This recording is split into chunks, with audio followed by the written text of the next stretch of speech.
Está con nosotros Donotella Príncipe, Director Market and Distribution Strategy de Fidelity International. Good morning.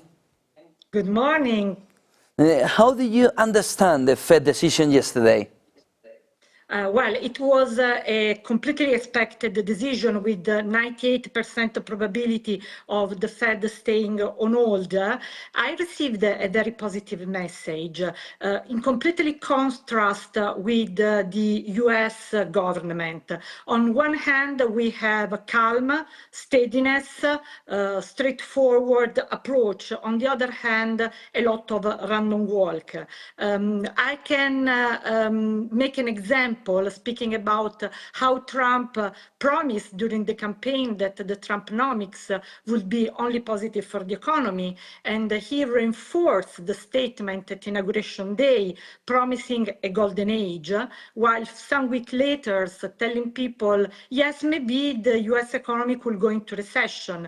While yesterday, Jerome Powell was very calm, suggested to distinguish between soft data and hard data, and told people that the Federal Reserve could stay on pause because the economy is strong enough for a wait-and-see approach. What's your outlook for upcoming Federal Reserve meeting? Well, currently there is a lot of uncertainty. Uncertainty was the most used word during the conference of the Federal Reserve yesterday. So making any forecast is quite a challenge currently.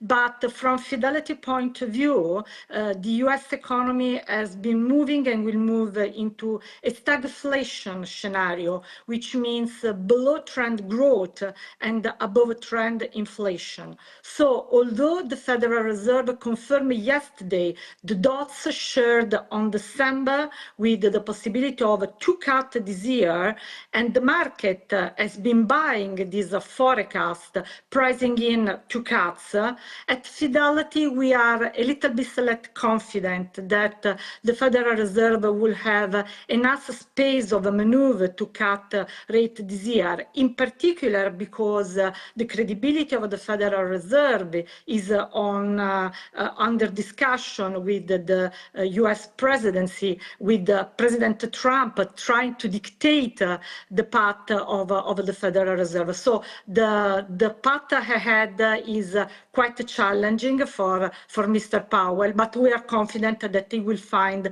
the right balance between easing and credibility. Trump maybe is the nightmare of Powell in these weeks. How could Trump policies affect monetary policy? It has already started to affect the monetary policy because we might remind that the dots before Trump election were far more on the easing side. And then Trump was elected, the Trumponomic was priced in with a lot of different policies, from immigration affecting the job market to tariff affecting the price of goods, speaking about a higher level of inflation. Now, the Fed already told us from the very beginning that this last phase of inflation would have been bumpy, but it has been bumpier than expected. And with Trump to factor in, it has become even more uncertain. Accordingly to our model, the current tariff already put in place by Trump correspond to a 78 bips shock on inflation. But if Trump goes ahead with all the other threats, including the one expected at the beginning of April, we could add another 100% bips of shock inflation. And this means that he's tying more and more the Federal Reserve hands in terms of easing. But we are confident that the Federal Reserve can see through the difference between transitional inflation and a disanchoring of inflation expectation. This is a point Mr. Powell made very strongly during the conference yesterday. He said, yes, expectation on a one-year basis has moved higher, but long-term expectation, in particular the five-year forward, are quite stable. And unless we see this disanchor, we are really confident on our path. What are your market outlook and key risks for the coming months? Well, if you look at the US economy, the outlook is a little bit gloomier than it was expected when Trump was elected, because at the election point, the market bet a lot that the Trumponomics will be supportive for growth, while a little bit inflationary. Now we had to take into account the fact that, at least in the short run, Trumponomics could be bad also for the economy.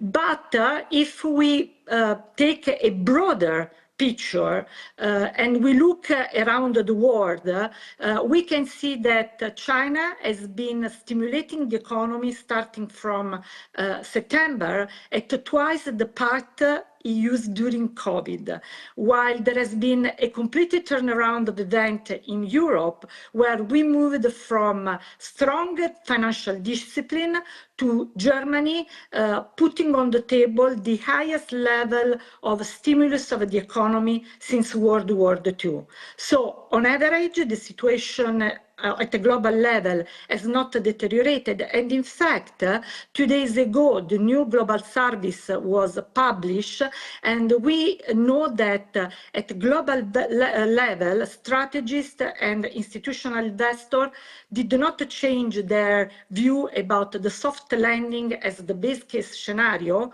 Instead, they even increased the probability of a soft landing scenario from 52% probability to 74% probability. And when you see all this environmental, what's the position for Europe in this way? A completely new one. For quite a long time, Europe was a place of cyclical policies, which means that when the trouble arrived, because of Maastricht Pact and the Stability and Growth Pact, our policymakers were forced to make things worse, not better. Everything has changed because 3 elements occurred. First, the crisis in France. Secondly, the crisis and election in Germany. And then the election at Trump, which is very strong against even his allies. And now we are using a word in Europe we have never used and is considered a taboo: flexibility. And it's even more powerful that it started from Germany. So from an investment point of view, Europe has been for quite a long time the Cinderella of the markets, and investors came into Europe only as a tourist. Now we can start thinking of Europe again as a core strategic part of our portfolio.